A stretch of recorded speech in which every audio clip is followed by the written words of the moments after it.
தியானிப்பதற்காக தெரிந்து கொள்ளப்பட்ட தலைப்பு ஆபிரகாம் விசுவாசிகளின் தகப்பன் என்பதுதான் நம்முடைய தலைப்பு.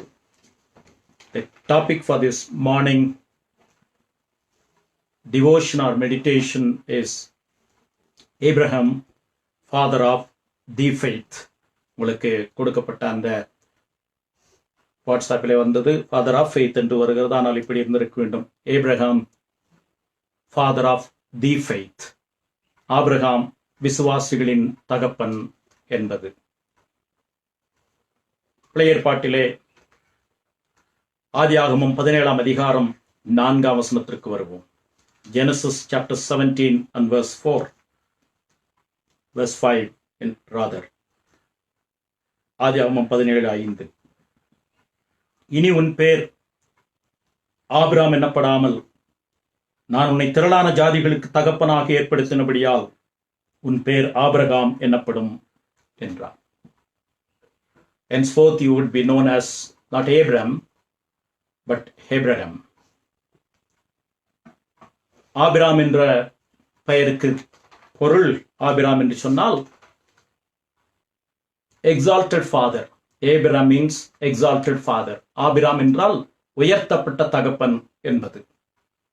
ஆனால் ஆபிரகாம் என்கிற பெயருக்கு பொருள் திரளான ஜாதிகளுக்கு தகப்பன் என்பதுதான் ஆபிரகாம் என்பதனுடைய பொருள். The name Abraham means father of multitudes. ஆபிரகாமுடைய பெயர் வேதாகமத்தில் 294 முறை வருகிறதாக நாம் கவனிக்கிறோம். There are 294 different occasions in which we find the name Abraham, which includes Abram, the former name of Abraham. ஆபிரகாமுடைய முந்தைய பெயராய் ஆபிராமும் சேர்த்து 294 முறை ஆபிரகாமுடைய பெயர் வருகிறது. உலகத்திலே 3 நம்பிக்கைகள் ஆபிரகாமை தங்களுடைய தகப்பன் என்று சொல்லுகிறார்கள். யூதர்கள் யூத நம்பிக்கை ஆபிரகாமை தங்களுடைய தகப்பன் என்று சொல்லுகிறார்கள். இஸ்லாமியர்கள் ஆபிரகாம் தங்களுடைய விசுவாசத்தின் தகப்பன் என்று சொல்லுகிறார்கள். வேதம் சொல்லுகிறபடி இயேசு கிறிஸ்துவை விசுவாசிகளும் கூட நாமும் ஆபிரகாமை நம்முடைய விசுவாசிகளின் தகப்பன் என்று சொல்லுகிறோம். Uniquely, there are 3 world views that identify with Abraham as their father. Judaism acknowledges and declares that Abraham is their father of faith. Islam also declares and claims that Abraham is their father of faith in faith. And of course, the Bible declares the believers who believe on the name of the Lord Jesus Christ, they claim and they have the right to claim that Abraham is the father of their faith. இப்படி உலகத்திலே 3 நம்பிக்கைகள் இவரை தகப்பன் என்று சொல்லக்கூடிய விசேஷமான நன்மையை பெற்றிருக்கிறார்.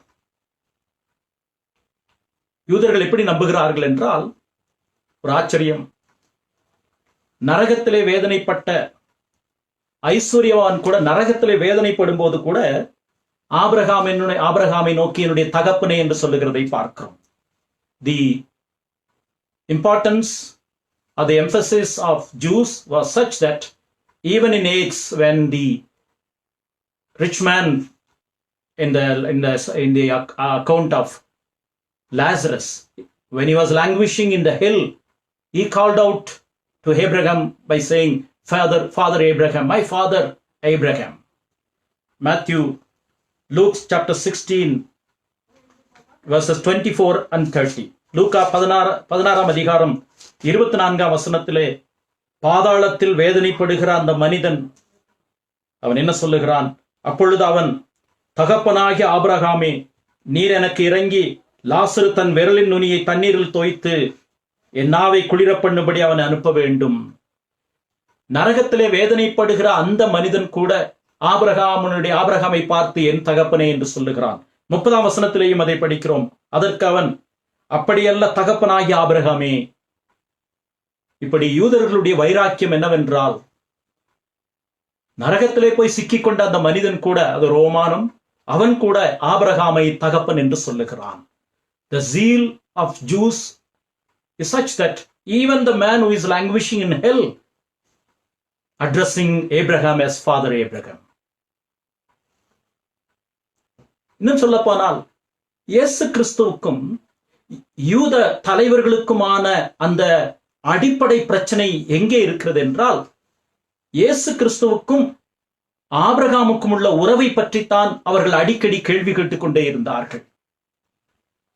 The showdown between our Lord Jesus Christ and the scribes and the leaders of Jewish cult, Jewish religion is about Jesus, the relationship of Christ with Abraham. அதற்கு சில வசனங்களை பார்க்கலாம். இது மிக முக்கியமானது.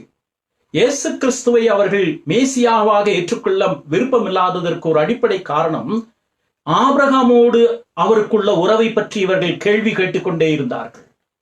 யோவான் 8ஆம் அதிகாரத்திலே சில வசனங்களை பார்க்கலாம். The showdown between these two, between Christ and the scribes and the leaders of Jewish religion is about Christ's relationship with Abraham that we read in John chapter 8. யோவான் 8ஆம் அதிகாரத்தில் இதை நாம் படிக்கிறோம். ஆண்டவராகிய இயேசு கிறிஸ்துவை பார்த்து கேள்வி கேட்கிறார்கள். யோவான் 8ஆம் அதிகாரம் 33ஆம் வசனத்திலே அவர்கள் அவருக்கு விரோதமாக நாங்கள் ஆபிரகாமின் சந்ததியாராய் இருக்கிறோம் என்றார்கள். 37ஆம் வசனத்திலே நாங்கள் ஆண்டவராகிய இயேசு கிறிஸ்து சொன்னார், நீங்கள் ஆபிரகாமின் சந்ததியார் என்று நான் அறிவேன். சரீர பிரகாரமாக நீங்கள் ஆபிரகாமின் சந்ததியார் என்று நான் அறிவேன். 39வது வசனம், அதற்கு அவர்கள் ஆபிரகாமே எங்கள் பிதா என்றார்கள். மறுபடியும் 44வது வசனத்திலே ஆண்டவராகிய இயேசு கிறிஸ்து சொன்னார், நீங்கள் ஆபிரகாமின் பிள்ளைகள் அல்ல, நீங்கள் உங்கள் பிதாவாகிய பிசாசினால் உண்டானவர்கள் என்று சொல்லுகிறார். 56வது வசனம், உங்கள் பிதாவாகிய ஆபிரகாம், ஆண்டவராகிய இயேசு கிறிஸ்து யூதர்களை பார்த்து, மத தலைவர்களை பார்த்து சொன்னார், உங்கள் பிதாவாகிய ஆபிரகாம் என்னுடைய நாளை காண ஆசையாயிருந்தான், கண்டு களி கூர்ந்தான். அப்பொழுது 57, 58 வசனங்கள் முக்கியமானது. அப்பொழுது யூதர்கள் அவரை நோக்கி, உனக்கு இன்னும் 50 வயதாகவில்லையே, நீ ஆபிரகாமை கண்டாயோ என்று கேட்டார்கள். அதற்கு இயேசு, ஆபிரகாம் உண்டாகுவதற்கு முன்னமே நான் இருக்கிறேன் என்று மெய்யாகவே மெய்யாகவே உங்களுக்கு சொல்லுகிறேன் என்றார். The confrontation is such that they had the audacity to ask Christ, you're not even 50. How come you claim that you know Abraham? And the Lord had to summarize and declare by saying, verily, verily I say unto you, before Abraham I was. இந்த பின்னணியிலே தான் யூதர்கள் ஆபிரகாமோடு இயேசு கிறிஸ்துவுக்குள்ள தொடர்பை குறித்து சந்தேகப்பட்டார்கள். Abraham நம்முடைய விசுவாசத்தின் தகப்பன் என்பது மாத்திரமல்ல, ஆபிரகாம் தேவனுடைய சிநேகிதன் என்று கூட அழைக்கப்பட்டான். The privilege of Abraham was such that the Bible declares, the word of God declares that he became the friend of God. தேவனுடைய சிநேகிதன் என்று அழைக்கப்பட்டான். ஆண்டவரே ஒரு முறை சொல்லுகிறார், என் சிநேகிதனாகிய ஆபிரகாம் என்று சொல்லுகிறார். ஏசாயா 41ஆம் அதிகாரம் 8ஆம் வசனத்திலே நாம் இதை படிக்கிறோம். தேவனுடைய சிநேகிதன் என்று சொல்லக்கூடிய பாக்கியத்தை அவன் பெற்றிருந்தான். என்ன அருமையான ஒரு தொடர்பு. What an identification this man had when God, Yahweh himself declared that he is my friend. That we read in Isaiah chapter 41 and verse 8. ஏசாயா 41ஆம் அதிகாரம் 8ஆம் வசனத்தை பார்க்கலாம். என் தாசனாகிய இஸ்ரவேலே, நான் தெரிந்து கொண்ட யாக்கோபே, என் சிநேகிதனான ஆபிரகாமின் சந்ததியே. is referred to as the friend of God on three different occasions. In 2 Chronicles chapter 20 and verse 7, and in Isaiah chapter 41:8, and in James 2:23. 2 நாளாகும் 27, நாம் இப்பொழுது படித்த ஏசாயா 41:8, யாக்கோபு நிருபம் 2ஆம் அதிகாரம் 23ஆம் வசனம், என் சிநேகிதன், ஆண்டவருடைய சிநேகிதன். இந்த காலையிலே ஆபிரகாம் விசுவாசிகளின் தகப்பன் என்று வேதம் சொல்லும் போது ஆபிரகாமை பற்றிய ஒரு விசேஷமான 1-2 குணங்கள். ஆபிரகாம் ஒரு அற்புதத்தையும் செய்யவில்லை. நீங்கள் வேதத்தை படித்து பார்த்தால் மோசேயை போலவோ, எலியாவை போலேயோ, யோசுவாவை போலேயோ ஒரு அற்புதத்தையும் ஆபிரகாம் செய்யவில்லை. ஆனாலும் அவன் விசுவாசிகளின் தகப்பன் என்று அழைக்கப்படுகிறான். அவனுடைய தவறுகள் வேதத்திலே சுட்டி காண்பிக்கப்படுகிறது. 2 முறை பொய் சொன்னான். ராஜாக்களோடு சண்டை போட்டு வருகிறார். ஆண்டவருடைய வாக்கு தத்தத்தை அவன் நம்பாமல் சந்தேகப்பட்டான், நகைத்தான். இப்படி ஆபிரகாமினுடைய குறைவுகள் இடையே சொல்லப்பட்டிருக்கிறது. ஆபிரகாமினுடைய அழைப்பிற்கு பிறகு ஆதியாகமம் 11ஆம் அதிகாரம் கடைசி வசனங்கள், ஆதியாகமம் 12ஆம் அதிகாரத்திலிருந்து அழைப்புக்கு பிறகு நிறைய அவனுடைய தவறுகளை நாம் படிக்கிறோம், பலவீனங்களையும் நாம் படிக்கிறோம். ஆனால் ஆண்டவர் சொன்ன வாக்கு தத்தம் எப்படி நிறைவேறிற்று என்று புதிய ஏற்பாட்டிலே பவுலும் மற்றவர்களும் சொல்லும் போது அவன் விசுவாசிகளின் தகப்பன் என்று அறிக்கையிடுகிறார்கள். ஒரு அற்புதமும் செய்யவில்லை. மாத்திரமல்ல, ஆபிரகாம் வேதத்திலே ஒரு புஸ்தகத்தை எழுதவில்லை. Abraham never performed a miracle. It's interesting. The father of faith, the father of the faith, the man never performed any miracle. On top of it, he never wrote a book in the Bible like Moses, Joshua, and the apostles. The father of our faith has never written a book in the Bible, though he was referred to for about 294 times in the entire scripture. இந்த இடத்திலே தான் நாம் கேள்வி கேட்க வேண்டியிருக்கிறது. இப்படி அவனுடைய பலவீனமும் இருக்கிறது. ஒரு புஸ்தகத்தையும் வேதத்திலே எழுதவில்லை. ஒரு அற்புதத்தையும் மற்ற மனிதர்கள் செய்தது போல அற்புதத்தை எதையும் செய்யவில்லை. இந்த மனிதன் எப்படி விசுவாசிகளின் தகப்பனாக இருக்க முடியும் என்ற கேள்வி நமக்குள்ளாக வரும். எபிரேயர் 11ஆம் அதிகாரம் 8ஆம் வசனத்திலிருந்து 19ஆம் வசனம் வரை உள்ள பகுதியிலே ஆபிரகாம் விசுவாசிகளின் தகப்பன் என்று சொல்லக்கூடிய 3 அடிப்படை சத்தியங்களை நாம் பார்க்கலாம்.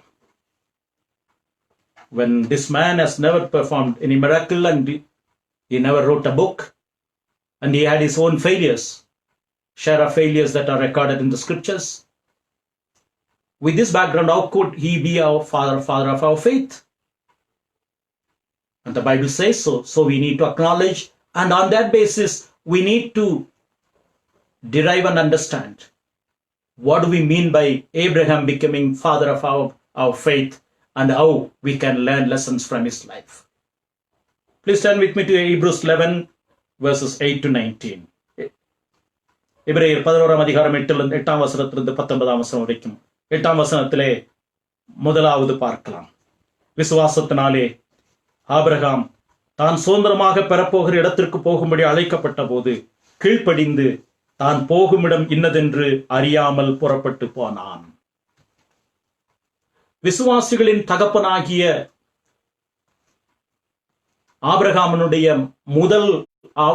வாழ்க்கையிலிருந்து நாம் கற்றுக்கொள்ளுகிற முதலாவது பாடம், நமக்கு நம்முடைய விசுவாசத்திற்கு ஒரு துவக்கம் இருக்கிறது. There is a beginning for our faith. Even fathers have a beginning, haven't they? பெற்றோருக்கும் அல்லாவிட்டால் தகப்பன்மாருக்கும் ஒரு ஆரம்பம் இருக்கிறது. அவர்களும் பிறக்கிறார்கள், அவர்களும் வளர்கிறார்கள்.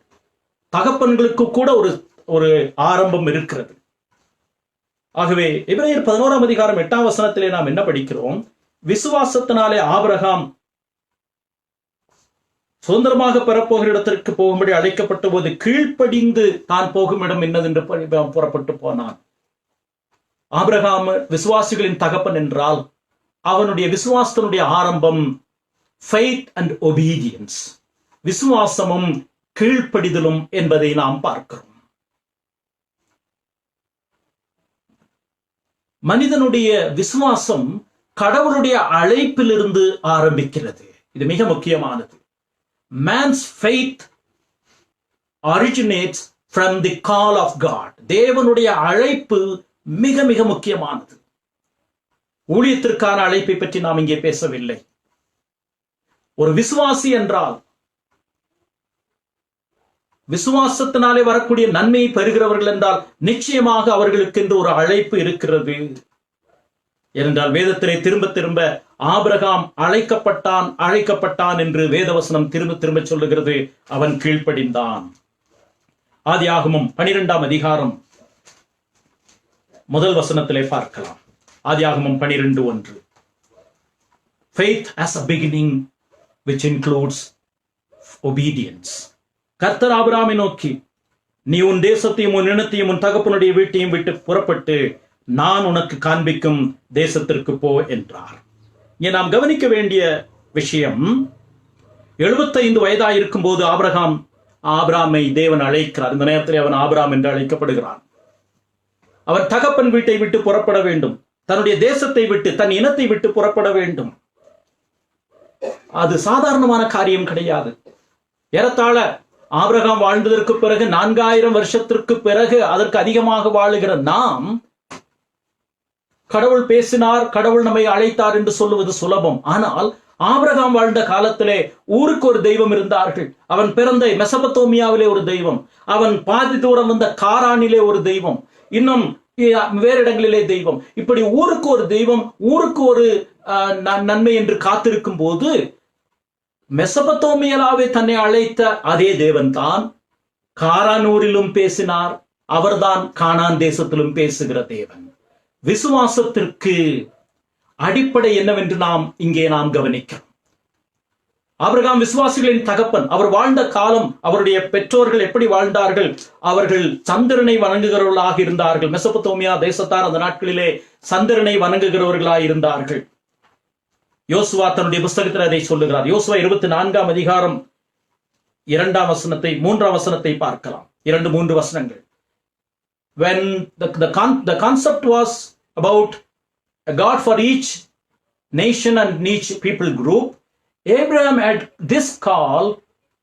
The same God who has spoken to him in Mesopotamia is the same God who has spoken to him in Aaron, and the same God who continues to speak to him. That is the belief which is difficult for Abraham to understand, but he obeyed that voice of God, the call of God. That is the hallmark of faith of this man called Abraham. We read in Joshua chapter 24 verses 2 and 3, his parents and his predecessors, his grandparents were worshipping the moon god, which is it's not mentioned exactly explicitly in Joshua 24, but that's the idea behind it. அப்பொழுது யோசுவா சகல ஜனங்களையும் நோக்கி, இஸ்ரவேலின் தேவனாய் கர்த்தர் சொல்லுகிறது என்னவென்றால், பூர்வத்திலே உங்கள் பிதாக்களாகிய ஆபிரகாமுக்கும் நாகோருக்கும் தகப்பனான தேராக என்பவன் நதிக்கு அப்புறத்திலே குடியிருந்த போது அவர்கள் வேறே தேவர்களை சேவித்தார்கள். They worshipped other gods, other beliefs. They had other beliefs. But God of this universe calling Abraham, come out of your nation, kindred and people. And Abraham instantaneously obeyed such a call of God, the high calling of God. விசுவாசிகளின் தகப்பன் என்றால் எப்படிப்பட்ட பின்னணியில் இருந்து அவன் கடவுளுடைய அழைப்புக்கு கீழ்ப்பட்டான்? விசுவாசனுடைய சாராம்சத்தை இங்கே நாம் பார்க்கிறோம். எபிரேயர் 11ஆம் அதிகாரத்திலே விசுவாசனுடைய சாராம்சத்தை பற்றி நாம் படிக்கும் போது, எபிரேயர் 11:6 விசுவாசம் இல்லாமல் தேவனுக்கு பிரியமாயிருப்பது கூடாத காரியம். ஏனென்றால் தேவனிடத்தில் சேருகிறவன் அவர் உண்டென்றும் அவர் தம்மை தேடுகிறவர்களுக்கு பலனளிக்கிறவர் என்று விசுவாசிக்க வேண்டும். விசுவாசத்திலே 2 அம்சங்கள் இருக்கிறது. ஒன்று, தேவன் இருக்கிறார், அவர் ஆளுகிறார், இந்த அண்ட சராசரங்களையும் ஆளுகிறார். விசுவாசத்தினுடைய முதல் கோணம், God is there, God doesn't exist, he is who he is. அவர் இருக்கிறார், தேவனிடத்தில் சேருகிறவன் அவர் உண்டென்றும், he exists, not exist, he is there, he is the God himself. There is none in the entire universe, in the entire cosmos. முதலாவது, தேவன் ஒருவர் இருக்கிறார், ஆளுகிறார். டீசம் என்ற ஒரு கொள்கை இருக்கிறது. டீசம் என்றால் DEISM. டீசம் என்றால் கடவுள் இந்த உலகத்தை படைத்தார், அதற்கு பிறகு அவர் இதை கைவிட்டு விட்டார். God is the creator but not the sustainer. But theism, வேத வாக்கியம் சொல்லுவது, கடவுள் இந்த உலகத்தை படைத்தது மாத்திரமல்ல, இன்றைக்கும் ஆளுகிறார். அது விசுவாசத்தினுடைய முதல் பகுதி. அடுத்தது விசுவாசனுடைய 2வது பகுதி, அவர் தம்மை தேடுகிறவர்களுக்கு பலன் அளிக்கிறவர் என்று விசுவாசிக்க வேண்டும். கடவுள் இருக்கிறார், ஆளுகிறார், இந்த அண்ட சராசரங்களையும் ஆளுகிறார். விசுவாசனுடைய 2வது பகுதி, என்னுடைய நன்மையை, என்னுடைய சிறந்ததை தனிப்பட்ட வாழ்க்கையில அவர் கொடுக்கக்கூடியவர். அதைத்தான் விசுவாசம் என்று சொல்லுகிறோம். God of universe, yet he is concerned about me. He gives my best. He gives what is best for me. He knows better than me. அதைத்தான் விசுவாசம் என்று சொல்லுகிறோம். இன்றைக்கு விசுவாசம் நான் நினைப்பது அல்ல. அப்படி என்றால் கடவுளை நாம் அப்புறப்படுத்துகிறோம். அந்த முதல் பகுதி தள்ளப்படுகிறது. If faith is all about what I want, what I expect, what the way in which I take everything, take hold of everything, which means we rule out God. The first aspect of the prime aspect of faith is null and void. But what is faith? It is God who exists and he reigns. அவர் ஆளுகிறார், இன்றைக்கும் ஆளுகிறார், இந்த நிமிஷத்திலே உலகம் முழுவதையும் ஆளுகிறார். விசுவாசத்தினுடைய அடுத்த பகுதி, தம்மை தேடுகிறவர்களுக்கு பலன் அளிக்கிறார். He knows me, he cares for me and he gives the best for me. வேதத்திலே எபிரேயர் 11ஆம் அதிகாரத்திலே இந்த இரண்டு அம்சங்களும் இணைந்து இருக்கிறதை நாம் பார்க்கிறோம். தேவன் ஆளுகிறார், உலகத்தையும் அண்ட சராசரங்களையும் ஆளுகிறார். என்னுடைய சிறந்ததை, எனக்கு சிறந்ததை அவர் கொடுக்கிறார். அவர் எனக்கு வைத்திருக்கிற சிறந்ததை கொடுக்க விரும்புகிறார், நான் விரும்புவதை அல்ல. அந்த எபிரேயர் 11ஆம் அதிகாரம் முழுவதும் அது இருக்கிறது. 3ஆம் வசனத்தை பார்க்கலாம். விசுவாசத்தினாலே நாம் உலகங்கள் தேவனுடைய வார்த்தையினாலே உண்டாக்கப்பட்டது என்று அறிந்திருக்கிறோம். அங்கே உலகத்தை ஆளுகிறார் என்பது வருகிறது. அவர் எதை ஆளுகிறார்? அதே போல 7ஆம் வசனத்தை பார்க்கிறோம். விசுவாசத்தினாலே நோவா தற்காலத்தில் காணாதவைகளை குறித்து தேவ எச்சரிப்பு பெற்று தன்னுடைய குடும்பத்தை ரட்சிப்பதற்கு பேழையை உண்டு பண்ணினான். தேவன் உலகம் முழுவதையும் ஆளுகிறார். உலகம் அவருடைய கரத்தை உண்டாக்கிறது. பேழைக்கு தேவையான மரம், அதனுடைய மரங்களும் அதனுடைய பொருட்களும் தேவனால் உண்டாக்கப்பட்டது. பேழையை உண்டு பண்ணுவதற்கு தேவன் அனுமதித்தார். அதைத்தான் விசுவாசம் என்று சொல்லுகிறோம். தேவன் ஒருவர் உண்டென்றும் தம்மை தேடுகிறவர்களுக்கு பலன் அளிக்கிறவர். அதே போல எகிப்தை பற்றி எபிரேயர் 11ஆம் அதிகாரத்திலே படிக்கிறோம். 22ஆம் வசனத்திலே விசுவாசத்தினாலே யோசேப்பு இஸ்ரவேல் புத்திரர் எகிப்து தேசத்தை விட்டு புறப்படுவார்கள் என்று தன்னுடைய அந்திய காலத்தை குறித்து பேசி தன்னுடைய எலும்புகளை குறித்து கட்டளை கொடுத்தான். எகிப்துக்கும் தேவன் ஆண்டவர். தன்னுடைய தேவை, தன்னுடைய வாஞ்சை என்ன? ஆண்டவர் தனக்கு கொடுத்த வாஞ்சை என்ன? இந்த அடிமைத்தனத்திலிருந்து நீங்கள் விடுதலையாக்கப்பட போகிறீர்கள்.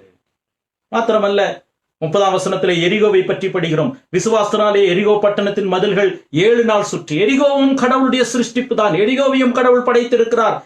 எரிகோவை கடந்து போவதற்கு தனிப்பட்ட விதத்தில் இஸ்ரவேல் ஜனங்களுக்கு கிருபை செய்திருக்கிறார். ஆகவே சிவந்த சமுத்திரத்தை பற்றி நாம் படிக்கிறோம்.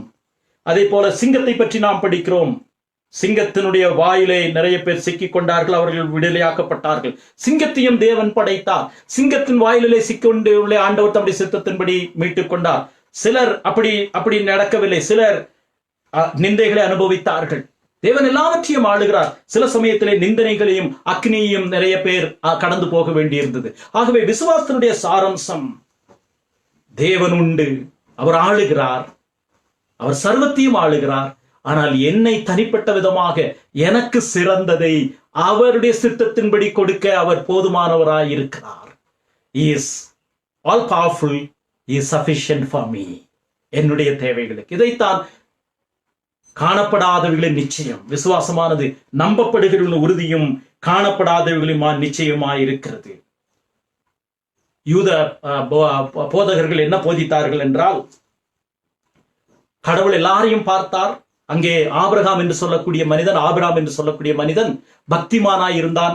அவனை கடவுள் தெரிந்தெடுத்தார் என்று சொல்லி, தாங்களும் கிரியையின் மூலமாக விசுவாசிக்கிறோம், நீங்களும் கிரியின் மூலமாக விசுவாசியுங்கள் என்று ஜனங்களுக்கு சொல்லுவதற்காக நம்முடைய தகப்பனாகிய ஆபிரகாம் கடவுள் தேடி பார்த்தார். எல்லாரும் மோசமாயிருந்தார்கள், இந்த ஒரு மனிதன் நீதிமானாயிருந்தான், ஆகவே கடவுள் அவனை தெரிந்தெடுத்தார் என்று யூத ரபிக்கள் போதித்தார்கள். The rabbis taught the fact or the idea that Yahweh looked around to see and found that Abraham was more righteous than other people. So accordingly, God has chosen Abraham to be the father of the nation called Israel. But that's not true. அவருடைய கிரியினாலே அல்ல. வேதம் தெளிவாக சொல்லுகிறது, அவனுடைய பெற்றோர் மூதாதையர்கள் அந்நிய நிலைமையில் இருந்தார்கள், அந்நிய தேவனை வணங்கினார்கள். அதிலிருந்து தேவன் அவனை பிரித்தெடுத்து அழைத்தார். ஆபிரகாம் கீழ்ப்படிந்தான். இந்த விசுவாசத்தினுடைய கீழ்ப்படிதல் தான் ஆபிரகாமை விசுவாசிகளின் தகப்பனாக ஆரம்பத்திலே நமக்கு கற்றுக் கொடுக்கிறது. கீழ்ப்படிதல் தான் ஜீவன். Obedience is all about life. Obedience is life. ஆதாம் கீழ்ப்படியவில்லை, மரணத்தை சம்பாதித்தான். கீழ்ப்படியாம் ரோமர்லே படிக்கிறோம், ஒரே மனிதனாலே ஒரே கீழ்ப்படியாமையினாலே அநேகர் மரணத்திற்குட்பட்டார்கள். Disobedience is destruction or death, obedience is life. அதைத்தான் இயேசு கிறிஸ்து இந்த உலகத்திலே வந்து அவர் அதை செய்தார். ஆபிரகாமுடைய வாழ்க்கையிலே நாம் அதை பார்க்கிறோம். அந்த தகப்பனுடைய வீட்டை விட்டு, தன்னுடைய இனத்தை விட்டு, தன்னுடைய ஜாதியை விட்டு நீ புறப்பட்டு நான் உனக்கு காண்பிக்கும் தேசத்துக்கு போ என்று சொன்னபோது அவன் உடனடியாக கீழ்ப்படிந்து அவன் போனான் என்பதாக நாம் பார்க்கிறோம். கிரியினாலே வரக்கூடிய விசுவாசம் அல்ல. வேதம் தெளிவாக ஆணித்தரமாக சொல்லுகிறது, அவன் விசுவாசித்தான், அது அவனுக்கு நீதியாக எண்ணப்பட்டது என்று வேதம் அழுத்தம் திருத்தமாக சொல்லுகிறது. அப்படித்தான் அவன் விசுவாசிகளின் தகப்பனானார். ரோமர் 4ஆம் அதிகாரத்திற்கு வருவோம். எப்படி அவன் விசுவாசிகளின் தகப்பனானார்? அதனுடைய முதல் படி என்ன? தேவன் அவனை அழைத்த போது அவன் விசுவாசித்து கீழ்ப்படிந்தான். அந்த கீழ்ப்படிதல், அந்த விசுவாசம் அவனை நீதிமானாக மாற்றினது. அந்த அடிப்படையிலே அவன் விசுவாசிகளின் தகப்பனாக நமக்கு அறிமுகப்படுத்தப்படுகிறார். ரோமர் 4ஆம் அதிகாரம் 5ஆம் வசனத்தை பார்க்கலாம். தேவன் ஆபிரகாமை அழைத்தார். அப்படி அவன் என்ன செய்யான்? ஒருவன் கிரியை, 3ஆம் வசனம் வேத வாக்கியம் என்ன சொல்லுகிறது? ஆபிரகாம் தேவனை விசுவாசித்தான், அது அவனுக்கு நீதியாக எண்ணப்பட்டது என்று சொல்லப்படுகிறது. ஆகவே கிரியைகள் இல்லாமல் தேவனிடத்தில் விசுவாசம் வைக்கிறவர்களை கூடிய பாக்கியத்தை சொல்லும் போது வேதவசனம் என்ன சொல்லுகிறது? எவனுடைய பாவம் மன்னிக்கப்பட்டதோ, எவனுடைய அக்கிரமம் மன்னிக்கப்பட்டதோ, பாவம் மூடப்பட்டதோ அவன் பாக்கியவான். இதை இயேசு கிறிஸ்துவின் மூலமாக தேவன் நமக்கு செய்கிறார். அதனுடைய பின்னணியிலே நாம் பார்க்கிறோம், அவன் நமக்கு தகப்பனாய் இருக்கும்படி. எப்படி அவர் நமக்கு தகப்பனானார் என்ற வேதவசனம் ரோமர் 4ஆம் அதிகாரத்திலே பவுல் சொல்லுகிறார். 16ஆம் வசனத்தை பார்க்கலாம். ஆதலால் சுதந்திரமானது, சுதந்திரம் என்று சொன்னால் ஆண்டவர் வாக்குத்தத்தம் பண்ணின நன்மை, கிருபையினால் உண்டாகிறதா இருக்கும்படிக்கு அது விசுவாசனாலே வருகிறது. நியாயப்பிரமாணத்தை சார்ந்தவர்களாகிய சந்ததியாருக்கு மாத்திரம் அல்ல, நம்ம எல்லாருக்கும் தகப்பனாகிய ஆபிரகாமனுடைய விசுவாசத்தை சார்ந்தவர்களான எல்லா சந்ததியாருக்கும் அந்த வாக்குத்தத்தம் நிச்சயமாய் இருக்கும்படிக்கு அப்படி வருகிறது. விசுவாசத்தினாலே ஆபிரகாம் கீழ்ப்படிந்தான். அப்படித்தான் ஆபிரகாம் நம்முடைய விசுவாசத்தின் தகப்பனாக மாற்றப்படுகிறார். 17ஆம் வசனத்திலே அநேக ஜாதிகளுக்கு உன்னை தகப்பனாக ஏற்படுத்தினேன் என்று எழுதியிருக்கிறபடி அவன் தான் விசுவாசித்தவருமாய், மரித்தவரை உயிர்ப்பித்து இல்லாதவர்களை இருக்கிறவர்களைப் போல அழைக்கிறவருமாய் இருக்கிற தேவனுக்கு முன்பாக நம்ம எல்லாருக்கும் தகப்பனானான். இப்படி திரும்ப திரும்ப நாம் என்ன பார்க்கிறோம்? ஆபிரகாம் தன்னுடைய விசுவாசத்தினாலே அவன் தகப்பனாக மாற்றப்படுகிறான். அவனுடைய பின்னணியை பார்த்தோம். அந்த பின்னணியில் இருந்து தேவன் அவனை அழைத்த போது தன்னுடைய கிரியைகளை சாராமல் தேவனுடைய அழைப்பை ஏற்றுக்கொண்டு அவன் விசுவாசித்தான். அது அவனுக்கு நீதியாக எண்ணப்படுகிறது. அந்த விசுவாசம் என்ன? தேவன் ஆளுகிறார், என்னுடைய தேவைகளை சந்திக்கிறார். என்னுடைய தேவைகளை நான் முதலாவது உணர்ந்து கொள்ள வேண்டும். மனிதனுடைய அடிப்படை தேவை என்ன? விசுவாசத்திற்கான அடிப்படை தேவை என்ன? நான் ஒரு பாவி, என்னுடைய பாவத்திற்காக சிலுவையிலே இயேசு கிறிஸ்து மரித்தார். இந்த உணர்வை நாம் பெறாதபடிக்கு, இந்த ஆரம்பம் இல்லாதபடிக்கு நாம் ஆபிரகாமுடைய விசுவாசத்தின் பிள்ளைகளாக மாற முடியாது. ஆபிரகாம் விருத்த சேதனம் உள்ளவர்களுக்கும் தகப்பனாய் இருந்தார், விருத்த சேதனம் இல்லாதவர்களுக்கும் தகப்பனாய் இருந்தார். சொல்ல போனால் எப்பொழுது தேவன் அவனை கூப்பிட்டார்? அவன் விருத்த சேதனம் பெறுவதற்கு முன்பதாக தேவன் அவனை கூப்பிட்டார். அந்த சத்தத்திற்கு ஆபிரகாம் செவி கொடுத்தான். அந்த விசுவாசத்தினாலே, அந்த கீழ்ப்படுத்தினாலே, அந்த விசுவாசத்தினாலே அவன் நீதிமான் என்று அறிக்கை சொல்லப்பட்டான். அந்த நீதியினாலே தேவன் ஆண்டவர் சொன்னார், உன்னை நான் உனக்கும் காண்பிக்கும் தேசத்திற்கு போ, உன்னை பெரிய ஜாதியாக்குவேன் என்று சொல்லுகிறார். விசுவாசிகளின் தகப்பனாகிய ஆபிரகாம் நமக்கு கற்றுக் கொடுக்கிற முதலாவது பாடம் விசுவாசம் தான், கீழ்ப்படிதல். விசுவாசமாகிய கீழ்ப்படிதல் தான் நம்முடைய வாழ்க்கையில முதலாவது நமக்கு காணப்பட வேண்டிய அம்சம். நாம் இந்த உலகத்திலே வாழுகிறவர்கள், இந்த உலகத்திலிருந்து பிரித்தெடுக்கப்பட வேண்டும். கலாத்தியர் 1ஆம் அதிகாரம் 4ஆம் வசனத்திலே பவுல் என்ன சொல்லுகிறார்? நாம் விசுவாசத்தினாலே உலகத்தை விட்டு பிரியாவிட்டால் நாம் ஆபிரகாமின் சந்ததியார் என்று நம்மை குறித்து சொல்ல முடியாது. கலாத்தியர் 1ஆம் அதிகாரம் 4வது வசனம். Galatians chapter 1 and verse 4. Without faith in Christ, which is considered or reckoned as our righteousness, we cannot be the children of Abraham. Because Jews always claimed by birth, on the basis of their birth, they are automatically Abraham's children. Jesus said no. To Nicodemus he said, no, it's not possible. கலாத்தியர் 1:4 அவர் நம்மை இப்பொழுது இருக்கிற பொல்லாத பிரபஞ்சத்தை விடுவிக்கும்படி நம்முடைய பிதாவாகிய தேவனுடைய சித்தத்தின்படியே நம்முடைய பாவங்களுக்காக தம்மை தாமே ஒப்புக் கொடுத்தார். இந்த பொல்லாத பிரபஞ்சத்தை விடுவிக்கும்படி there has to be a separation. பிரிவு இல்லாமல், விடுதலை இல்லாமல் நாம் ஆபிரகாமின் பிள்ளைகளாக நாம் அறிக்கையிட முடியாது. ஆபிரகாம் பிரிந்து தன்னுடைய தகப்பனையும் தேசத்தையும் தன்னுடைய இடத்தையும் விட்டு பிரிக்கப்பட்டபடியினாலேதான், அந்த அழைப்பை அவன் கேட்டபடியினாலேதான் விசுவாசிகளின் தகப்பன் என்று சொல்லப்பட்டார். நீங்களும் நானும் பிரிக்கப்படவில்லை என்றால், உலகத்தினுடைய இந்த பொல்லாத உலகத்தில் இருந்து நம்முடைய ஆத்துமா பிரிக்கப்படாவிட்டால் நாம் ஆபிரகாமின் சந்ததியார் என்று சொல்ல முடியாது. ஏனென்றால் இருளுக்கும் வெளிச்சத்திற்கும் சம்பந்தம் ஏது? There is no connection, link between light and darkness. If we try to get together light and darkness, it's impossible. It's going to be in vain. There has to be a clear-cut separation, because Abraham had that experience. That's how we become the children of Abraham, and Abraham becomes our father. அவன் எப்படி போனான்? தான் எந்த இடத்திற்கு போகிறேன் என்று தெரியாமல் புறப்பட்டு போனான். எபிரேயர் 11:8 he didn't know where he was going. நாம் ஏதாவது இடத்திற்கு போக வேண்டும் என்றால் அந்த இடத்தை பற்றி ஆராய்ந்து பார்ப்போம். அது நல்ல இடமா, இதைவிட சிறந்த இடமா, நமக்கு பாதுகாப்பு இருக்கிறதா, நமக்கு வசதிகள் இருக்கிறதா, அனுகூலங்கள் இருக்கிறதா என்று பார்ப்போம். ஆபிரகாமுடைய விசுவாசம் என்ன? தான் போகும் இடம் இன்னதென்று அறியாமல் புறப்பட்டு போனான். வேதவர்கள் அருமையாக சொல்லுகிறார்கள், ஆபிரகாம் எங்கே போகிறேன் என்பதை அறியாமல் போனான், யாரோடு போகிறேன் என்பதை அறிந்து வைத்திருந்தான். Abraham did not know where he was going, but he knew with whom he was going. இதைத்தான் விசுவாசம் என்று சொல்லுகிறோம். He didn't know where was he going.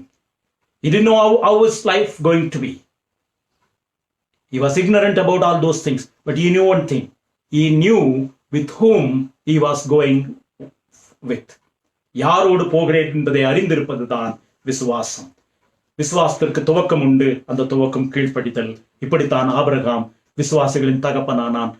இந்த சத்தியத்தை கேட்கிற நீங்கள், எந்த குடும்பத்திலே நீங்கள் பிறந்திருந்தாலும் சரி, மனமாற்றம் கிறிஸ்துவுக்குள் இருந்தால் ஒருவன் புது சிருஷ்டியாயிருக்கிறான். அப்பொழுதுதான் நீங்கள் ஆபிரகாமின் சந்ததியார். விருத்த சேதனம் உள்ளவர்களானாலும் சரி, விருத்த சேதனம் இல்லாதவர்களானாலும் சரி, விசுவாசத்தின் மூலமாகவே நீதிமான்களாக்கப்படுகிறோம்.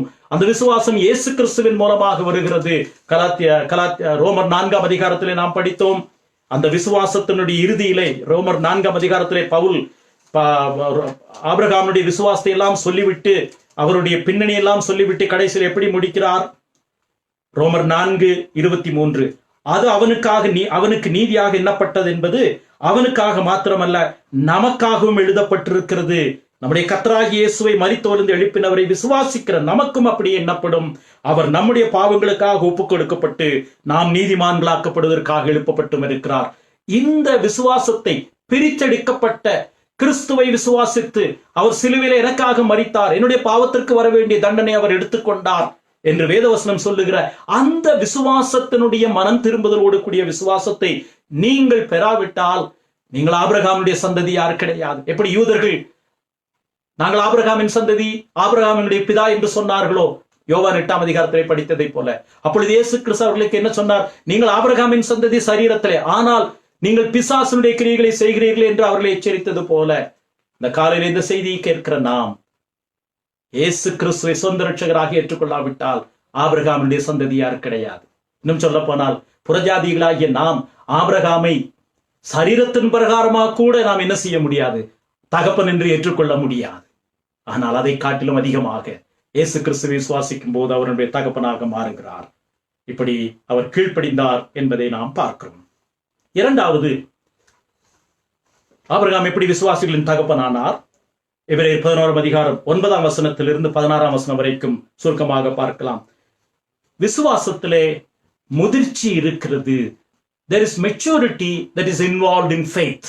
ஆபிரகாம் விசுவாசத்திலே முதிர்ச்சி அடைந்தான். முதிர்ச்சியினுடைய இன்னொரு அடையாளம் பொறுமையை கடைபிடித்தான்.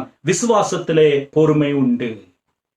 தகப்பன்மாரை பொறுத்த அளவிலே நாம் முதலாவது பார்த்தோம், தகப்பன்மாருக்கு ஆரம்பம் இருக்கிறது என்று பார்த்தோம். இரண்டாவது, தகப்பன்மார்கள் என்றால் அவர்களிடத்திலே முதிர்ச்சியை நாம் எதிர்பார்க்கிறோம்.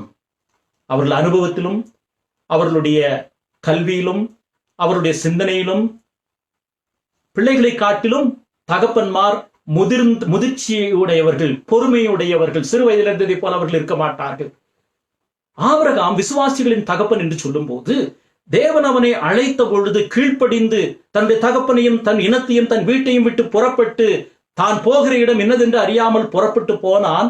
அதற்கு பிறகு தேவன் ஆபிரகாமுடைய வாழ்க்கை நாம் கவனித்தால், ஆதியாகமம் 12ஆம் அதிகாரம் அதற்கு பிறகு நாம் கவனித்தால், ஆபிரகாமுடைய விசுவாசத்திலே முதிர்ச்சி அடைந்த நிலைமையை நாம் பார்த்து கொண்டே இருக்கிறோம். He was maturing, advancing in his faith with patience. அவருக்கு நிறைய ஏற்றத்தாழ்வுகள் இருந்தது. ஆபிரகாமுடைய விசுவாசத்திலே ஏற்றத்தாழ்வுகள் இருந்தது, பலவீனங்கள் இருந்தது. ஆனால் அவைகளினூடாக அவன் முதிர்ச்சியை பெறுகிறான். அந்த முதிர்ச்சி பொறுமையினுடைய அடையாளமாய் இருக்கிறது. நாம் பார்க்கிறோம் 9ஆம் வசனம் 10ஆம் வசனத்தை பார்க்கலாம். விசுவாசத்தினாலே ஆபிரகாம் வாக்குத்தத்தம் பண்ணப்பட்ட தேசத்திலே பரதேசியை போல சஞ்சரித்து அந்த வாக்குத்தத்திற்கு உடன் சுதந்தராகிய ஈசாக்கோடும் யாக்கோபோடும் கூடாரங்களில் குடியிருந்தான். ஏனெனில் தேவன் தாமே கட்டி உண்டாக்கின அஸ்திபாரம் உள்ள நகரத்திற்கு அவன் காத்திருந்தான். He had the patience to see and to conquer the land, the promised land, which God himself is the architect. அவன் காத்திருந்தான் என்று பார்க்கிறோம். 10ஆம் வசனத்தினுடைய கடைசி வார்த்தையை பார்க்கிறோம். 9ஆம் வசனத்துடைய கடைசி வார்த்தை கூடாரங்களில் குடியிருந்தான். 10ஆம் வசனத்திலே அஸ்திபாரம் உள்ள நகரத்திற்கு அவன் காத்திருந்தான். ஆண்டவர் அவனிடத்திலே சொன்னார், உன்னை பெரிய ஜாதியாக்குவேன் என்று சொன்னார். இப்பொழுது ஆதியாகமம் 12ஆம் அதிகாரம் 2ஆம் வசனத்திற்கு வரும். முதல் வசனத்தை ஏற்கனவே நாம் பார்த்தோம். உன் இனத்தையும் உன் தேசத்தையும் உன் தகப்பன் வீட்டையும் விட்டு புறப்பட்டு வா என்று சொன்னார். 2ஆம் வசனத்திலே, நான் உன்னை பெரிய ஜாதியாக்கி உன்னை ஆசீர்வதித்து உன் பெயரை பெருமைப்படுத்துவேன், நீ ஆசீர்வாதமாயிருப்பாய். ஆண்டவர் என்ன சொல்லுகிறார்? நான் உன்னை பெரிய ஜாதியாக்கி ஆசீர்வதிப்பேன், உன் பெயரை பெருமைப்படுத்தி உன்னை ஆசீர்வதிப்பேன். பெரிய ஜாதி என்று சொன்னால் ஒரு பெரிய நாட்டை தருவேன், தேசத்தை தருவேன் என்று சொன்னார். ஆனால் எபிரேயர் 11ஆம் அதிகாரத்தில் சொல்லப்பட்டிருக்கிறது, அவன் வாக்குத்தத்தம் பண்ணப்பட்ட தேசத்திலே பரதேசியை போல சஞ்சரித்து கூடாரங்களில் குடியிருந்து தேவன் கட்டி உண்டாக்கின நகரத்திற்கு காத்திருந்தான் என்றால், ஆபிரகாமுடைய விசுவாசிகளின் தகப்பனாக எப்படி மாறுகிறான் என்றால், நீங்களும் நானும் உங்களுக்கும் எனக்கும் வாக்குத்தத்தம் பண்ணப்பட்ட தேசம் என்று கிடையாது. நம்முடைய தேசத்தை நாம் நேசிக்கிறோம். இந்த தேசத்தின் நன்மைக்காக நாம் ஜெபிக்கிறோம். இந்த தேசத்தின் மேன்மைக்காக நாம் உண்மையாக உழைக்கிறோம். லஞ்சம் வாங்குவதில்லை, ஏமாற்றுவதில்லை, நம்முடைய வரியை சரியாக கட்டுகிறோம். நாம் எந்த தேசத்திலே விசுவாசிகள் எந்தெந்த தேசத்திலே அனுமதிக்கப்படுகிறார்களோ அந்தந்த தேசங்களிலே அவர்கள் உண்மையாயிருக்கிறார்கள். ஆனால் நமக்கென்று வாக்குத்தத்தம் பண்ணப்பட்ட தேசம் கிடையாது. ஆபிரகாம் விருத்த சேதனம் இல்லாதவர்களுக்கும் தகப்பன், விருத்த சேதனம் உள்ளவர்களுக்கும் தகப்பன் என்றால், நமக்கு புறஜாதிகளாகிய நமக்கு வாக்குத்தத்தம் பண்ணப்பட்ட தேசம் இல்லையே, கானானை போன்ற ஒரு நிலைமை இல்லையே என்று நாம் கேட்கலாம். இந்த இடத்திலேதான் எப்படி ஆபிரகாம் விசுவாசிகளின் தகப்பனானான், விருத்த சேதனம் உள்ளவர்களுக்கானாலும் சரி விருத்த சேதனம் இல்லாதவர்களுக்கானாலும் எப்படி தகப்பனானான் என்றால், அவனை பெரிய ஜாதியாக்குவேன், உனக்கு தேசத்தை தருவேன் என்று சொன்னார். அந்த நிலையான தேசத்தை நமக்கு அவர் காண்பித்திருக்கிறார். அதைத்தான் எபிரேயர் 11ஆம் அதிகாரம் 9ஆம் 10ஆம் வசனத்திலே படித்தோம். தேவன் தாமே கட்டி உண்டாக்கின அந்த நகரத்திற்காக அவன் காத்திருந்தான். விசுவாசிக்கிற யாவருக்கும் சுதந்திரம் இருக்கிறது. அது விருத்த சேதனம் உள்ளவர்களானாலும் சரி விருத்த சேதனம் இல்லாதவர்களானாலும் சரி யாவருக்கும் சுதந்திரம் இருக்கிறது. ரோமர் 4ஆம் அதிகாரம் 16-17 வசனங்களிலே நாம் பார்க்கிறோம். ஆதலால் சுதந்திரமானது, சுதந்திரம் என்று சொன்னால் இன்ஹெரிட்டன்ஸ், வாக்குத்தத்தம் பண்ணப்பட்ட ஒரு தேசம் அல்லாவிட்டால் ஒரு நிலைமை, சுதந்திரமானது கிருபையினால் உண்டாகிறதா இருக்கும்படிக்கு அது விசுவாசத்தினாலே வருகிறது. அந்த விசுவாசத்தை தான் ஆபிரகாம் ஏற்கனவே உடையவராய் இருந்தார். நியாயப்பிரமாணத்தை சார்ந்தவர்களாகிய சந்ததியாருக்கு மாத்திரமல்ல. நியாயப்பிரமாணத்தை சார்ந்த சந்ததியார் இஸ்ரவேலர். அவர்களுக்கு எது வாக்குத்தத்தம் செய்யப்பட்டது? கானான் தேசம். அவர்களுக்கு மாத்திரமல்ல, நம் எல்லாருக்கும் தகப்பனாகிய ஆபிரகாமனுடைய விசுவாசத்தை சார்ந்தவர்களான எல்லா சந்ததியாருக்கும் அந்த வாக்குத்தத்தம் நிச்சயமாயிருக்கும்படி அப்படி வருகிறது. நமக்கும் ஒரு நிலையான நகரம் வாக்குத்தத்தம் செய்யப்பட்டிருக்கிறது. அதனாலேதான் ஆபிரகாம் எபிரேயர் 11ஆம் அதிகாரம் 9ஆம் வசனத்திலே படிக்கிறோம், அவன் தனக்கு கொடுக்கப்பட்ட வாக்குத்தத்தம் பண்ணப்பட்ட தேசத்திலே, இஸ்ரவேல் ஜனங்கள் கொடுக்கப்பட்ட வாக்குத்தத்தமாகிய கானான் தேசத்திலே பரதேசியை போல சஞ்சரித்தான். ஏனென்றால் அது அவர்களுக்கும் அடையாளம், நமக்கும் அடையாளம். ஏனென்றால் தேவன் தாமே கட்டி உண்டாக்கின அஸ்திபாரம் உள்ள நகரத்திற்கு காத்திருந்தான். இந்த உலகம் அஸ்திபாரம் இல்லாத உலகம். கிறிஸ்துவுக்குள் பிரியமானவர்களே, ஆணித்தரமாக விசுவாசத்தினுடைய அடிப்படையிலே நாம் ஏற்றுக்கொள்ள வேண்டியது என்னவென்றால், இந்த உலகம் அஸ்திபாரம் இல்லாத உலகம். இருக்கக்கூடிய கொஞ்ச அஸ்திபாரங்கள் கூட இன்றைக்கு சிதைந்து வருகிறது. சங்கீதம் 12ஆம் சங்கீதத்திலே நாம் படிக்கிறோம், அஸ்திபாரங்கள் நிர்மூலமாகிறதே, மனுஷன் நீதிமான் என்ன செய்வான். இருக்கக்கூடிய கொஞ்சம் வார அஸ்திபாரங்களும் மறைகிறது. இன்றைக்கு சமுதாயத்திலே பார்க்கிற அநீதிகளை பார்க்கிறோம், அவமானங்களை பார்க்கிறோம், கொலைகளை பார்க்கிறோம், கற்பழிப்புகளை பார்க்கிறோம், ஏமாற்றுகளை, வஞ்சகங்களை நாம் பார்க்கிறோம். இவைகள் அஸ்திபாரங்களை நிர்மூலமாக்குறது. ஆண்டவர் படைத்த இயற்கையை அழிக்கிறது. அஸ்திபாரங்கள் உள்ள நகரத்திற்கு காத்திருந்தான். அதை ஆபிரகாம் நமக்கு வாக்குத்தத்தம் செய்திருக்கிறார். ஆகவேதான் நாமும் தைரியமாக சொல்ல முடியும், ஆபிரகாம் நம்முடைய விசுவாசிகளின் தகப்பன். Because Abraham was the father of both the Gentiles and Jews. In which case, Gentiles do not have a promised land. We don't have a promised land. How come Abraham could become our father? Because that is the reason why Hebrews 11:9 and 10 says, though he was living in Canaan, the promised land, for a brief period, he was living as a pilgrim. He was living as a stranger, believing with faith. He was anticipating a kingdom, a nation, which God himself is the architect. That is how he becomes our father, the father of faith. It comes through faith. It cannot be by birth. Spurgeon அருமையாக ஒரு பிரசங்க தலைப்பை கொடுத்தார், grace not race. கிருபை தானே தவிர பிறப்பு நமக்கு சுதந்திரத்தை கொடுக்க முடியாது. ஆகவே நமக்கு வாக்குத்தத்தம் பண்ணப்பட்ட தேசம் எது? பவுல் சொல்லுகிறார் 2 கொரிந்தியர் 5ஆம் அதிகாரத்திலே சொல்லுகிறார். 2 கொரிந்தியர் 5ஆம் அதிகாரத்திலே விசுவாசிகளை பார்த்து, யூத விசுவாசிகளும் சரி புறஜாதி விசுவாசிகளும் இருந்த அந்த கூட்டத்தை பார்த்து சொல்லுகிறார், பூமிக்குரிய கூடாரமாகிய நம்முடைய வீடு அழிந்து போனாலும் தேவனால் கட்டப்பட்ட கைவேலை அல்லாத நித்திய வீடு பரலோகத்திலே நமக்கு உண்டென்று அறிந்திருக்கிறோம். The maturity that is attached with fatherhood. முதிர்ச்சி அடைந்த அனுபவம். நம்முடைய விசுவாசத்தில் அப்படிப்பட்ட முதிர்ச்சி இருக்கிறதா? ஆபிரகாமுடைய விசுவாசத்திலே துவக்கம் மாத்திரம் இல்லை, கீழ்ப்படிதல் மாத்திரம் இல்லை, அவனுடைய நடவடிக்கைகளிலே முதிர்ச்சியினுடைய அனுபவத்தை நாம் பார்க்கிறோம்.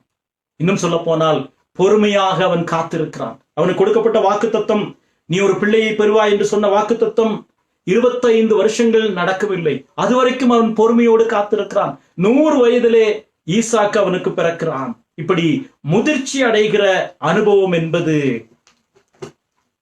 ஆபிரகாம் நம்முடைய விசுவாசத்தினுடைய அடையாளமாயிருக்கிறார். ஒருவேளை ஆபிரகாம் நான் விருத்த சேதனம் உள்ளவர்களுக்கு மாத்திரம் நான் தகப்பன் என்று அவன் கிரியைகளினாலே தன்னை நியாயப்படுத்திக் கொண்டே வந்திருந்தால், விருத்த சேதனம் உள்ளவர்களும் தகப்பன் என்று சொல்ல முடியாது. விருத்த சேதனம் இல்லாத நாமும் கூட அப்படி செய்ய முடியாது.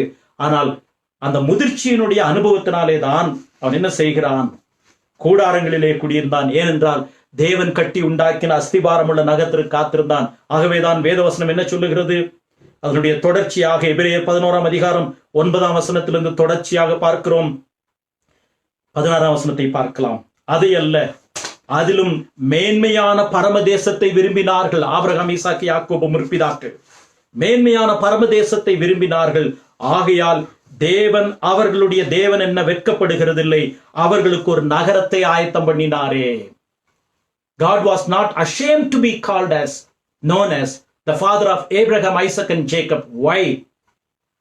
Hebrews 11:16 answers by stating, because he was anticipating the permanent dwelling city, the city of God. That is why God could say, I'm not ashamed to be known as the father of Abraham, God of Abraham, Isaac and Jacob. வேதத்திலே பல இடங்களிலே நாம் தேவன் ஆபிரகாமின் தேவன், ஈசாக்கின் தேவன், யாக்கோபின் தேவன் என்று சொல்லக்கூடிய அடையாளத்தை சொன்னார். வேதத்திலே பல இடங்களில் படிக்கிறோம். ஏன் தேவன் தம்மை தான் ஆபிரகாமின் தேவன், ஈசாக்கின் தேவன், யாக்கோபின் தேவன் என்று சொன்னார் தெரியுங்களா பிரியமானவர்களே? எபிரேயர் 11:16 சொல்லுகிறது, இந்த உலகம் கூடாரம் தேவன் உண்டாக்கின அந்த பரம தேசம் இருக்கிறது என்பது அதற்காக காத்திருந்தபடியினாலே தான், அந்த பரம தேசத்தை அவன் அதற்காக காத்திருந்தபடியினாலே தான் தேவன் அவர்களுடைய தேவன் என்று சொல்ல வெட்கப்படவில்லை. இதைத்தான் முதிர்ச்சி என்று சொல்லுகிறோம், பொறுமை என்று சொல்லுகிறோம்.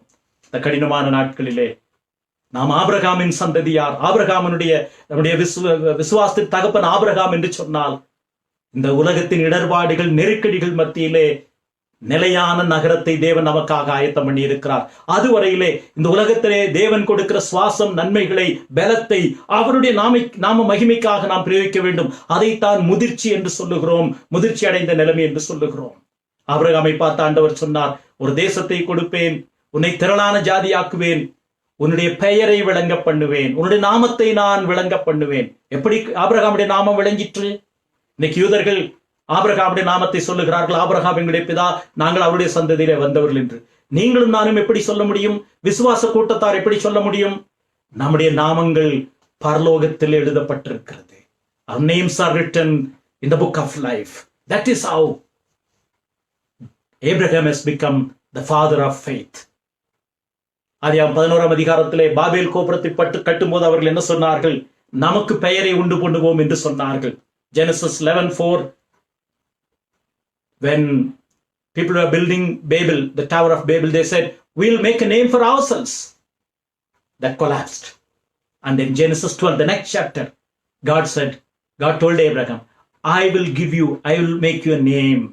Your name will be established forever. ஆதியாகமம் 11ஆம் அதிகாரத்திலே நமக்கு பேருண்டு பண்ணுவோம் என்று பாபேல் கோபுரத்தை கட்டினார்கள். அந்த கோபுரம் இடிந்து விழுந்து விட்டது. தேவன் அதை சின்னபின்னமாக்கினார். ஆதியாகமம் அடுத்த அதிகாரத்தில், ஆதியாகமம் 12ஆம் அதிகாரத்திலே, நான் உன் பேரை பெருமைப்படுத்துவேன் என்று சொன்னார். அதைத்தான் நாம் படிக்கிறோம். ஆபிரகாம் விசுவாசிகளின் தகப்பன் என்றால் ஆரம்பம் கீழ்ப்படிதல், அதனுடைய படி தொடர்ச்சியாக எப்படி பெற்றோர் முதிர்ச்சி அடைகிறவர்களாக இருக்கிறார்களோ, ஆபிரகாம் விசுவாசத்திலே முதிர்ச்சி அடைந்தான், பொறுமையை அவன் கடைபிடித்தான். மோசையை பற்றி என்ன படிக்கிறோம்? எபிரேயர் 11:25, மோசே தான் பெரியவனான போது, மூல பாஷையில் அவருடைய வார்த்தை, when he became advanced in years, அதாவது அவனுக்கு முதிர்ச்சி வந்த போது, அவனுக்கு சிந்தை தெளிந்த போது, பார்வோனுடைய குமாரத்தையும் சொல்லப்படுவது என்பதை அவன் வெறுத்தான். When he became matured, he was detaching himself from the well-being and the sophistication of the palace. நம்முடைய முதிர்ச்சியினுடைய அனுபவம் என்ன? நம்முடைய ஆவிக்குரிய முதிர்ச்சியினுடைய அனுபவம் என்ன?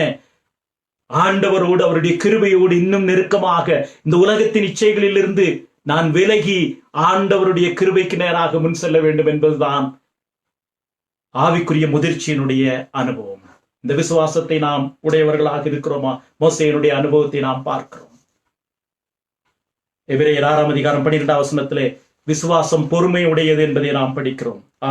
எபிரேயர் 6:11-12, நீங்கள் அசதியாயிராமல் வாக்குத்தத்தமான ஆசீர்வாதங்களை விசுவாசத்தினாலும் நீடிய பொறுமையினாலும் சுதந்திரித்துக் கொள்ளுகிறவர்களை பின்பற்றுவர்களாயிருந்து உங்களுக்கு நம்பிக்கையின் பூர்ண நிச்சயம் உண்டாகும்படி நீங்கள் யாவரும் முடிவு பரியந்தம் அப்படியே ஜாக்கிரதையை காண்பிக்க வேண்டும் என்று ஆசையாயிருக்கிறோம்.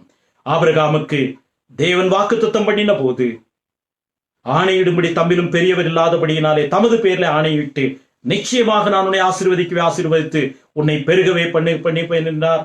15ஆம் வசனத்தை பார்க்கலாம். எபிரேயர் 6:15, அந்தப்படியே அவன் பொறுமையாய் காத்திருந்து வாக்குத்தத்தம் பட்டதை பெற்றான். Hebrews 6:15, he waited patiently to have or to receive the promises of God. Abraham விசுவாசிகளின் தகப்பன் என்றால் ஆரம்பம் கீழ்ப்படிதல், இரண்டாவது முதிர்ச்சி, பொறுமையோடு காத்திருந்தான். மூன்றாவது இறுதியாக எபிரேயர் 11ஆம் அதிகாரம் 17, 18, 19 வசனங்களில் இருக்கிறது. ஆபிரகாம் விசுவாசிகளின் தகப்பன் என்று சொல்லும் போது அவருடைய விசுவாசத்திலே அர்ப்பணம் இருந்ததை பார்க்கலாம். There was a sacrifice involved in his maturity, in his faith. தகப்பன்மார்கள் பொதுவாக பிள்ளைகளுக்காக, எதிர்கால சந்ததியாருக்காக நிறைய காரியங்களை தியாகம் செய்கிறவர்கள். Parents always sacrifice many things for their children and grandchildren and future generations.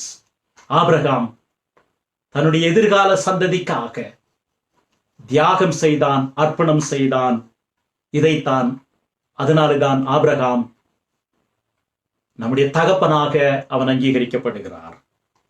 எபிரேயர் 11, 17, 18, 19 வசனங்களிலே, மேலும் விசுவாசத்தினாலே ஆபிரகாம் தான் சோதிக்கப்பட்ட போது ஈசாக்கை பலியாக ஒப்புக் கொடுத்தான். ஈசாக்கினிடத்திலும் சந்ததி விளங்கும் என்று அவனுக்கு சொல்லப்பட்டிருந்தது. இப்படிப்பட்ட வாக்குத்தத்தங்களை பெற்றவன் மரித்தோரிலிருந்தும் எழுப்ப தேவன் வல்லவராயிருக்கிறார் என்று எண்ணி தனக்கு ஒரே பேரானவனையே பலியாக ஒப்பு கொடுத்தான். மரித்தோரிலிருந்து அவனை பாவனையாக திரும்பவும் பெற்றுக்கொண்டான். He has successfully overcome the highest test in his life, the biggest test of his life. அவன் தன்னுடைய விசுவாசத்திற்கு வந்த மிக பெரிய சோதனையை அவன் மேற்கொண்டான். அதைத்தான் தியாகம் என்று சொல்லுகிறோம். The highest sacrifice that he could make out of his faith for the future generation. பெற்றோர்கள் தன்னுடைய பிள்ளைகளுக்காக தியாகம் செய்கிறார்கள். அதனால்தான் ஆபிரகாம் விசுவாசிகளின் தகப்பன் என்று சொல்லப்படுகிறார். இஸ்மவேல் உன்னுடைய சந்ததி கிடையாது, ஈசாக்கின் தேவன் தான் உன்னுடைய சந்ததி விளங்கும் என்று சொன்ன போதும் கூட அவன் ஈசாக்கை பலியிடுவதற்கு அவன் தன்னை ஒப்பு கொடுத்தான். ஆதியாகமம் 22ஆம் அதிகாரத்திலே இந்த சம்பவம் எழுதப்பட்டிருக்கிறது. ஆண்டவர் சொன்னார், ஆதியாகமம் 12ஆம் அதிகாரத்திலே முதலாவது சொன்னார், 3ஆம் வசனத்திலே சொன்னார், உன்னை ஆசீர்வதிக்கிறவளை ஆசீர்வதிப்பேன், பூமியில் உள்ள வம்சங்கள் எல்லாம் உனக்குள் ஆசீர்வதிக்கப்படும். அப்படி ஆண்டவர் சொல்லிவிட்டு ஈசாக்கை பலியிடு என்று சொன்னார். அவன் பலியிட அதிகாலமே ஆயத்தம் எழுந்து போனான். 2ஆம் வசனத்திலே படிக்கிறோம், ஆதியாகமம் 22:2, அப்பொழுது அவர், உன் புத்திரனும் உன் ஏகசுதனும் உன் நேசகுமாரனுமாகிய ஈசாக்கை நீ இப்பொழுது அழைத்துக் கொண்டு மோரியா தேசத்துக்கு போய் அங்கே நான் உனக்கு குறிக்கும் மலையும் ஒன்றின் மேல் அவனை தகன பலியிடாக என்றார். அதை செய்த பொழுது ஆண்டவர் என்ன சொன்னார்? 12ஆம் வசனத்திலே, அப்பொழுது அவர், பிள்ளையாண்டான் மேல் உன் கையை போடாதே, அவனுக்கு ஒன்றும் செய்யாதே, நீ அவனை உன் புத்திரன் என்றும் உன் ஏகசோதரன் என்றும் பாராமல் எனக்காக ஒப்பு கொடுத்தபடியினால் நீ தேவனுக்கு பயப்படுகிறவன் என்று இப்பொழுது அறிந்திருக்கிறேன் என்றார். ஆண்டவர் ஈசாக்கை பலியிடச் சொன்னார். அவன் உடனடியாக 3ஆம் வசனத்தில் அதிகாலமே எழுந்து அவன் போகிறான். போகும்போது தூரத்திலே அந்த மலையை பார்த்து வேலைக்காரிடத்திலே சொல்லுகிறான். ஆதியாகமம் 22:5, அப்பொழுது ஆபிரகாம் தன் வேலைக்காரரை நோக்கி, நீங்கள் கழுதையை நிறுத்தி இங்கே காத்திருங்கள், நானும் பிள்ளையாண்டானும் அவ்விடம் மட்டும் போய் கர்த்தரை தொழுது கொண்டு உங்களிடத்திற்கு திரும்பி வருவோம் என்றான். அந்த வருவோம் என்ற பன்மையான வார்த்தையை பார்க்கலாம். As he was ascending towards the mountain to offer sacrifice of Isaac, he was telling his servants, tarry here, we will come back. That was his faith. ஆண்டவர் வயதான காலத்திலே எனக்கு மகனை கொடுத்தவர், இவனை பலியிட ஒப்பு கொடுத்தாலும் கண்டிப்பாக திரும்ப தருவார். ஏனென்றால் ஆண்டவர் என்ன சொன்னார்? உன் புத்திரனும் உன் ஏகசோதனும் உன் நேசகுமாரனுமாகிய இவனை அழைத்துக் கொண்டு போ என்று சொன்னார். அவனுடைய தியாகத்தை, அர்ப்பணிப்பை நாம் இங்கே பார்க்கிறோம். ஆண்டவர் அந்த வார்த்தையை சொன்னார், உன் புத்திரன் உன் ஏகசுதன் உன் நேசகுமாரனை எனக்காக பலியிடு என்று சொன்னார். ஆபிரகாம் தன்னுடைய புத்திரனை, தன்னுடைய ஏகசுதனை, ஆண்டவர் வாக்குத்தத்தம் பண்ணின மகனை ஆண்டவர் கேட்டார் என்பதற்காக பலியிட ஒப்பு கொடுத்தார். ஆகவே அவன் விசுவாசிகளின் தகப்பன். உங்களுடைய வாழ்க்கையிலே, என்னுடைய வாழ்க்கையிலே ஆபிரகாம் நம்முடைய விசுவாசிகளின் தகப்பனாக இருக்க வேண்டும் என்றால் நாம் எதை அதிகமாக நேசிக்கிறோமோ, எதை அதிகமாக உறுதியாக பிடித்திருக்கிறோமோ அதை ஆண்டவருடைய பலிபீடத்திலே நாம் ஒப்பு கொடுக்க ஆயத்தமாய் இருக்கும் பொழுது மாத்திரமே நாம் ஆபிரகாமின் சந்ததியாராக இருக்க முடியும். அந்த அடிப்படையிலே தான் மறுபடியும் ரோமரிலே சொல்லப்படுகிற வார்த்தையை நாம் கவனிக்கிறோம். ரோமர் 4ஆம் அதிகாரத்திலே அவன் விசுவாசத்திலே பலவீனமாய் இருக்கவில்லை. 19ஆம் வசனத்தில் படிக்கிறோம். 21ஆம் வசனத்திலே தேவன் வாக்குத்தத்தம் பண்ணினதை நிறைவேற்ற வல்லவராயிருக்கிறார் என்று முழு நிச்சயமாய் நம்பி தேவனை மகிமைப்படுத்தி விசுவாசத்தில் வல்லவனானான். அவன் ஈசாக்கை பலியிட்டான்.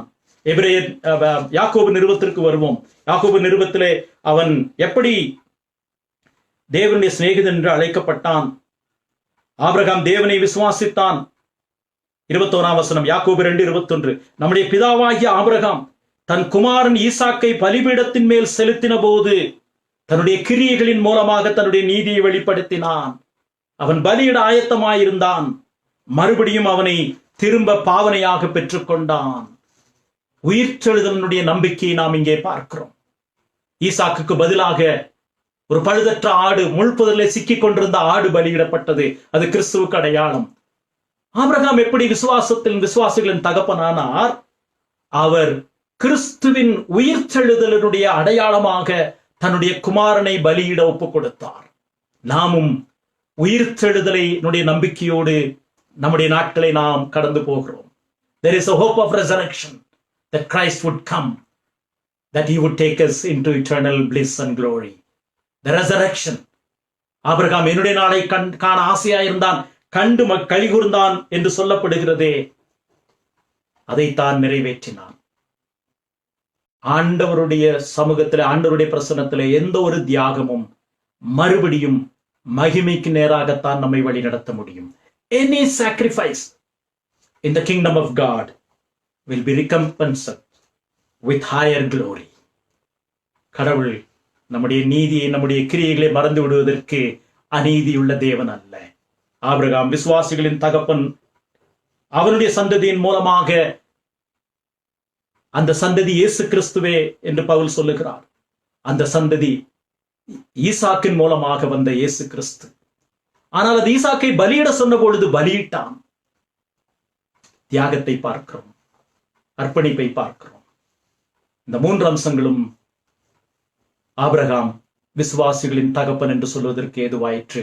அந்த 3 அம்சங்களும் நம்முடைய வாழ்க்கையிலே தொடர்புடையது. கீழ்ப்படிதல், விசுவாசமாகிய கீழ்ப்படிதல் ஆரம்பத்திலே. obedience through faith or an act on account of faith. உலகத்திலிருந்து பிரிக்கப்பட்ட வாழ்க்கை, தன்னுடைய தகப்பன் வீட்டை விட்டு பிரிக்கப்பட்டான், தகப்பனுடைய வழிமுறையிலிருந்து பிரிக்கப்பட்டான். விசுவாசம் என்பது தேவன் இருக்கிறார், எனக்கு நன்மையானது, எனக்கு தேவையானதை தர ஆயத்தமாயிருக்கிறார். விசுவாசத்திலே நாம் தேவனோடு இணைக்கப்பட்டு படும்போது மற்றவர்களுக்கு எதிரியாக மாறுகிறோம். விசுவாசம் நம்மை விலக்கி வைக்கிறது. இரண்டாவது, விசுவாசம் முதிர்ச்சிக்கு நேராக நம்மை கொண்டு போகிறது, பொறுமைக்கு நேராக நம்மை கொண்டு போகிறது. அந்த பொறுமை என்ன? அந்த தேசத்திற்காக காத்திருந்தான். அவன் வாழ்ந்த இந்த உலகத்திலே அவன் வாழ்ந்த பொழுதும், வாக்குத்தத்தம் பண்ணப்பட்ட தேசத்திலே வாழ்ந்த பொழுதும் பரதேசியை போல வாழ்ந்தான். அதைத்தான் முதிர்ச்சி என்று சொல்லுகிறோம். When we are strangers in this world, attached with God and detached from this world, we are matured people spiritually. Abraham விசுவாசிகளின் தகப்பன் என்பதை முதிர்ச்சி அவருடைய பொறுமையிலே விளங்கிற்று. மூன்றாவது, அவருடைய தியாகம். தன்னுடைய மகன், அவன் மூலமாகத்தான் ஆசீர்வாதம், அவனுடைய மூலமாகத்தான் சந்ததி வரப்போகிறது, அந்த சந்ததியிலே இயேசு கிறிஸ்து வரப்போகிறார் என்று சொன்ன போதும் தேவன் மறுபடியும் ஈசாக்கை கொடுப்பார், அவருடைய வாக்குத்தத்தம் நிறைவேறும் என்பதனாலே தன்னுடைய ஏகபுத்திரனை ஒப்புக் கொடுக்க ஆயத்தமாயிருந்தான். நீங்களும் நானும் விசுவாசத்திலே உயிர்த்தெழுதலின் நம்பிக்கையோடு இந்த விசுவாசத்திலே பலமுள்ளவர்களாய் இருக்க தேவன் நம்மை அழைக்கிறார். இந்த 3 அம்சங்களும் ஆபிரகாம் விசுவாசிகளின் தகப்பன் என்று நமக்கு வேதத்தின் மூலமாக அறிமுகப்படுத்தப்படுகிறார். இந்த காலையிலே தேவன் ஒருவர் உண்டென்றும் அவர் ஆளுகிறார் என்றும், என்னுடைய நன்மையை நான் நினைப்பதை காட்டிலும், நான் யோசிப்பதை காட்டிலும் எனக்கு கொடுக்கக்கூடிய வல்லமையுடையவர் அவர் என்றும் நம்முடைய வாழ்க்கையை அர்ப்பணித்து கீழ்ப்படிந்து முதிர்ச்சி அடைந்து கிறிஸ்துவின் உயிர்ச்செழுதலாகிய தியாகத்தோடு நாம் இணைக்கப்பட, அப்படிப்பட்ட விசுவாசத்திலே நாம் பலப்பட தேவன் தாமே நமக்கு கிருபை செய்வாராக. ஆமென்.